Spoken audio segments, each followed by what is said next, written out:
ખાઈ પીને બેઠા ને તો નજર ગયા પોટલા ઉપર ને પોટલામાં પોટલું તો નહીં પણ હપેતરું છે, એમાં લખ્યું છે મધુલાલ. તો આપણે પૂછીએ હપેતરું એટલે શું કહેવાય? હપેતરું એટલે અત્યારની લેટેસ્ટ ભાષામાં કહે તો કુરિયર પાર્સલ.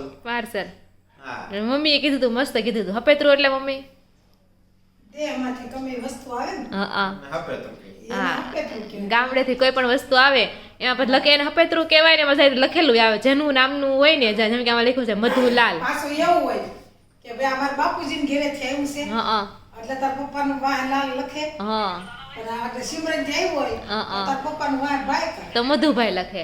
આ એને સાસરિયા પક્ષમાંથી આવ્યું છે એટલે મધુલાલ લખ્યું છે. એટલે હું પેલા પટેલ એવું ન કહેતા, એમ લાલ કહેતા. પેલા લાલ કહેતા. ઠીક, તો મધુલાલ કેવું લાગે કા? હવે ને હવે કેવું લાગે? રોનક લાલ, સંજય લાલ, લાલ ને હવે પટેલ થઈ ગયા, સંદીપ લાલ, રોહિત લાલ, પટેલ થઈ ગયા, જમાઈ થઈ ગયા. હા, અને સાહિલ લાલ. કેવું લાગે? આજા આવ્યા પપ્પા.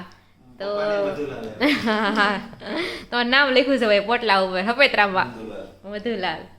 તો વચ્ચે ગમે નથી માંડળીથી ગમે ત્યારે આવજે, મામાની વાહ લાલ જ લખે. લાલ જ લખે ને, સિમરન થી મધુભાઈ લખે. એમ નહીં નકર આ તમ માસીન ઘરેથી આવે ઈ પછી વાહ લાલ ન લખે. ઈ નો લખે, કાંઈ નહીં. ચાલો, આવું હતું.